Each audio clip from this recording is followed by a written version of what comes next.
Bonjour à tous et à toutes, j'espère que vous allez bien aujourd'hui. On se retrouve pour un nouveau débrief, le dernier débrief avant le Royal Rumble. Demain, ce sera les pronostics. Je suis désolé pour cette heure assez tardive, il est 22h41, 22h40. Je viens à peine de rentrer chez moi, mais j'aurai toujours le temps pour vous et mes débriefs. Voilà, le débrief de SmackDown juste avant le Royal Rumble. Qu'est-ce qui s'est passé? Meilleur que la semaine dernière, oui, la semaine dernière j'étais blasé, je m'en excuse. Donc on passe tout de suite au débrief, mais juste avant, je vous invite à aimer, commenter, à vous abonner et à partager la vidéo avec tous vos amis qui aiment le catch, parce que oui, le catch c'est universel et tout le monde aime ça, on le sait. Donc voilà, j'ai eu de très bons retours, franchement ça fait de jour en jour, vous me faites plaisir, ça fait du bien de recevoir de jolis commentaires. J'ai reçu il y a pas longtemps que ma voix était douce à entendre et calme et suave, que je faisais du bien. En prenant les pronostics, j'aurais peut-être une petite surprise. Bon, c'est pas une surprise qui va plaire à tout le monde, plaire ou pas plaire, ça arrive à tout le monde. Mais voilà, l'essentiel, c'est qu'on passe tout de suite au débrief. Là, on dirait que je suis une tête flottante. Je suis désolé pour cette chemise noire et ce fond noir derrière. Tout de suite, le débrief. On commence ce show avec The Man, Becky Lynch, qui arrive sur le ring et dit qu'elle sera à WrestleMania, dans le main event de WrestleMania en tant que championne, en battant Asuka, même si elle a terrassé toute la NXT et continuera de terrasser tout ce qu'il faut, mais les deux se rencontrent. Et pour elle, Becky Lynch est la meilleure. Ensuite, Asuka arrive, suivi de Charlotte Flair. Flair dit que même si elle apprécie ce match, qu'elle sera là pour voir ce match, rien ne sera plus passionnant ce dimanche que de la voir combattre les 29 autres lutteuses et gagner sur Royal Rumble féminin et de remporter sur Royal Rumble. Elle continue en parlant de ses exploits, mais Asuka attaque Lynch par derrière. Cette derrière se défend jusqu'à que les arbitres viennent les séparer. Donc ce premier segment est de toute chaleur. Se voit ces trois femmes qui font la gloire de la section féminine de la WWE.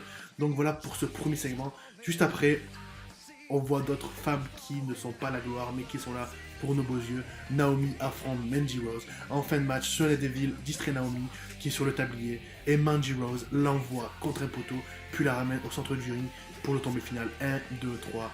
Mandy Rose gagne et clôt cette rivalité. Jimmy Uso arrive pour réconforter sa femme Naomi. Donc voilà pour ce premier match et ce premier segment explosif. Juste avant le deuxième match, Rey Mysterio et Andrade Cien Almas, oubliez le Cien Almas, gardez juste Andrade pour Andrade, se parlent. Rey Mysterio a fait la gloire de 2006 en gagnant le Royal Rumble en restant plus d'une heure sur le ring, en commençant en numéro 1 ou numéro 2, je m'en souviens plus très bien.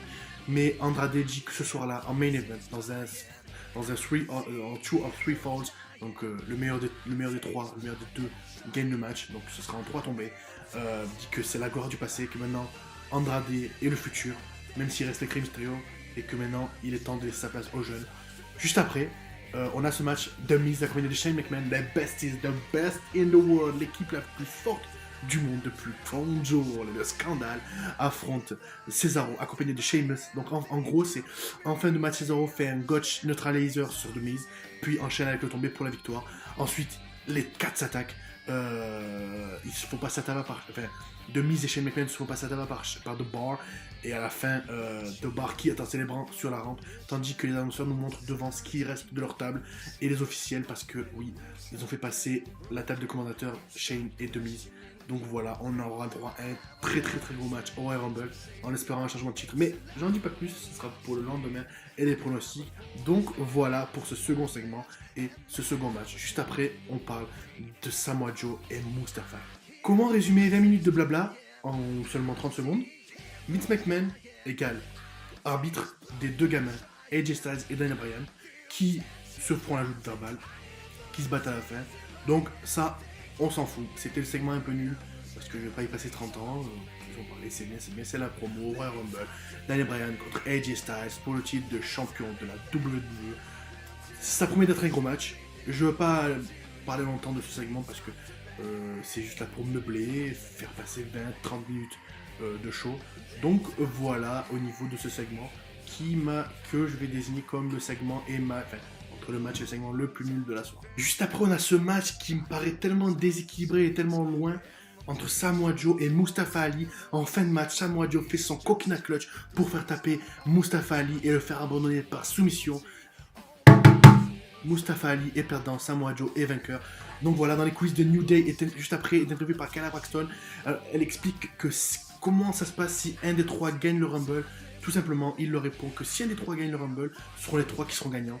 Mais faut bien savoir que s'il y a des troupes, déjà les trois ne gagneront jamais le Rumble. C'est sûr, jamais de leur vie, de leur carrière, je peux vous l'affirmer. Parce que s'ils restent en équipe, déjà ils n'auront pas de chance de gagner le Rumble.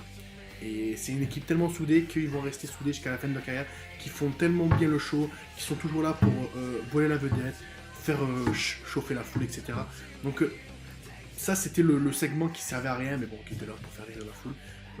Je dis pas ça pour faire mon chieur, mais voilà, on passe tout de suite au main event. Je vais essayer de la faire à la française, ok. Rey Mysterio contre Andrade dans un 2 de 3. 2 de 3. Celui qui gagne 2 fois sur les 3 matchs gagne le combat. Donc on commence tout de suite avec le premier match, ou la première chute. Andrade fait un powerbomb de la troisième corde sur Rey Mysterio et il a 1-0 pour lui. Juste après, Rey Mysterio fait un Destroyer sur Andrade, 1-1, égalité.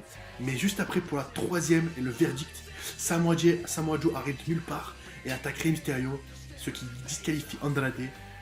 Rey Mysterio gagne 2-1. Et à la fin le match, c'est juste après que c'est intéressant. Après le match, Joe dit qu'il est là pour marquer le coup. Et de nulle part, il reçoit les 3 lettres les plus dominatrices du sport divertissement. RKO. Randy Orton fait un RKO destructeur sur Samoa Joe. Et SmackDown se termine comme ça, avec la musique du Viper, de l'Apex Predator. Donc, qu'est-ce qu'on peut en tirer de cela? Qu'est-ce qu'on a compris sur ça? On a compris que Samoa Joe n'est pas là pour faire de la figuration. Il a jalousé Mustafa Ali et son push extraordinaire, donc il a réglé son compte. Ensuite, il veut détruire Rey Mysterio et Andrade Cien Almas. Ça aussi. Mais juste après, Randy Orton est là pour casser la gueule à Samoa Joe.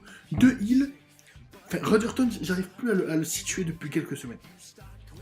C'était comme Daniel Bryan avant qu'il fasse son heel turn, là, avant de péter les plombs. Que fait Randy Orton maintenant? C'est quoi son projet? Alors il va partir. Là en gros, il a montré qu'il participerait au Royal Rumble, ça a été annoncé juste hier, le 22 janvier. Mais c'est quoi son projet? Là je reste dans une incompréhension totale. Donc ce qui fait que ce show a été génialissime parce que on reste vraiment. Voilà, c'est très rare que je reste assez perplexe après un show et assez interrogatif sur ce qui pourrait se passer la semaine d'après. Limite, je suis plus excité à ce qui pourrait se passer pendant le Rumble que de savoir le gagnant, parce que là, il y a plein de rivalités qui vont se créer.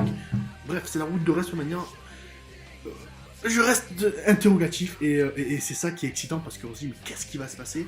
Donc voilà pour ce débrief de SmackDown, j'espère qu'il vous aura plu. Il a été un peu court cette fois, je sais pas, 5-6 minutes, mais en tout cas ça me fait vraiment plaisir de l'avoir fait et je suis vraiment content, j'espère qu'il vous aura plu. On se retrouve le lendemain, donc jeudi, pour les pronostics du Royal Rumble et là il y aura des choses à dire, je vous le dis. Donc je vous remercie, hop toi viens là, et Ravioli s'en est allé. Je vous remercie pour avoir suivi ce débrief, partagez, abonnez et aimez. Peace.